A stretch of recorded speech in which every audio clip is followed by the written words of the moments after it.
sabi niya, bibili sana siya ng fertilizer. Ang nakita niya, ang daming numero, 4600, 3000. Bakit po magkaiba? Dahil hindi ko po alam, ang bibiling ko, 14 na lang ang binili ko. Kasi madalas ko marinig.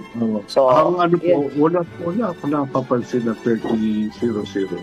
Okay. Ayun, may nakita daw. So, ang depende ano po, siguro sa ano. Ang kadalasan po niyan, 4600, urea po yun. Di ba po, sa sako, makapapansin niyo, nakalagay NPK 46 ang N, 0 ang P, 0 ang K. Okay. Bago nakalagay po dun sa sako, urea. Yun po ang pangalan ng ano. Kasi ano po yan eh. Kumbaga po, naalala po ninyo yung chemistry para balancing yung ano, yung number niya. Okay. Kumbaga, kung ano pong content ng nitrogen, yun po yung number na makikita niyo doon. So, 46. Kumbaga, yung urea, 46 ang nitrogen, wala po siya ng potassium. Wala po siya ng potassium. Potassium, okay. So, ang importante po, alam po ninyo kung ano yung NPK. Ang NPK po na sinasabi, ito na lang po, para po sa akin to, tandaan nyo na lang po. Ang N po ay nitrogen, tandaan po nyo, para sa dahon. Okay. Hago ang P, para po sa akin, para sa ugat. Bago K po, para sa bunga. Ibig sabihin po, pag ang number na nasa ilalim ng N ninyo, ibig sabihin po, pagpaganda lang yan ng dahon. Okay. Wala pong, wala po siyang kinalaman sa bunga, wala po siyang kinalaman usually. Meron po siyang kinalaman, kaunting-kaunti na lang doon sa P at saka sa K. Okay. Pag naman po K, ang mataas, meron po kayo makikitang 0060. More rate of potash po ang pangalan nun. Ano po yan? Ibig sabihin po niyan, para sa bunga lang yan. Mm-hmm. Wala po naman siyang kinalaman sa dahon. Kumbaga po talagang siya, nakakonsentrate po siya sa bunga. Bunga. Mm-hmm. Kaya usually po, ang ginagawa po ng ng mga bumibili para hindi na malito nga po, complete fertilizer na lang. Po. Okay. Kasi, ito po kasi meron po kayo makikita 2100. Yan. 2100. Okay. Mild po yan kisa sa 4600 kasi mas mababa po yung number. Mm-hmm. Kumbaga po, mas mataas po ang concentration ng number, mas malakas makasunog ng halaman. Kung mapasobra kayo, madaling mamamatay. Ito pong 2100, mas mild.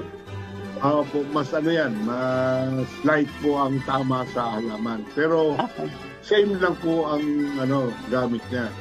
Mm-hmm. Kaya kung nasa sa inyo na po yung kung paano ninyo gagamitin. Basta tandaan po ninyo, habang tumataas po ang number, lumalakas po yung effect sa halaman. Okay. Bago, ang po niyan, kung ako po tatanungin nyo, pwede po kayo mag-mix-mix. Anong mix-mix? Halimbawa, 46, 4600. Mm-mm. Ihahalo mo yung 0060. Mm-mm. Pwede yun. Pwede yun. Okay. Kung gusto nyo pataasin yung nitrogen nyo, haluan pa ninyo ng 21 na potassium. 00. Oo. Okay. Yung potassium mo, halimbawa, meron kang, kung ang gagamitin mo, complete fertilizer, 14. Mm-hmm. Ang lalagyan mo, yung mga puno na may bunga na. Kaya yung maliliit pa lang ang bunga. Mhm. Kung ang 14 mo, ang ilalagay mo, kung ako tatanungin, magdadagdag ako ng 0060. Okay. Para sa bunga. Kasi yung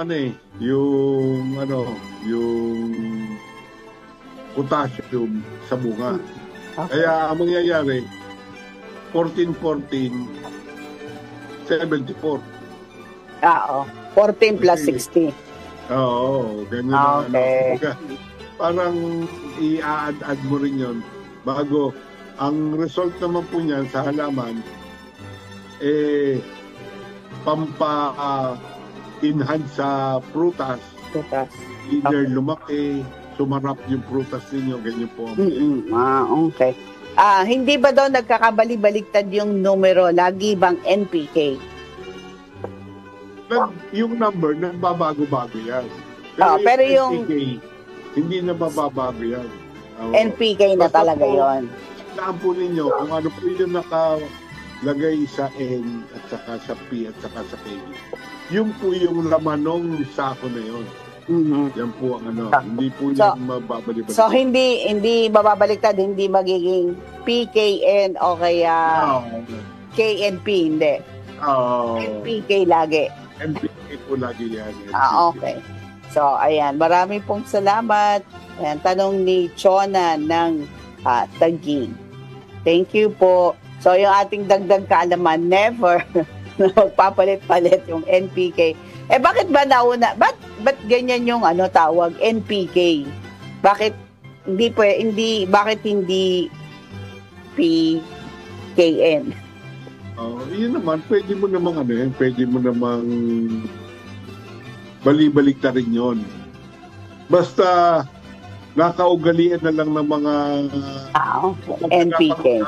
Siguro ng mga manufacturer na NPK. Pero kahit magbaliktadin mo yan, ang importante lang naman dyan yung number na nasa ilalim ng letter. Okay.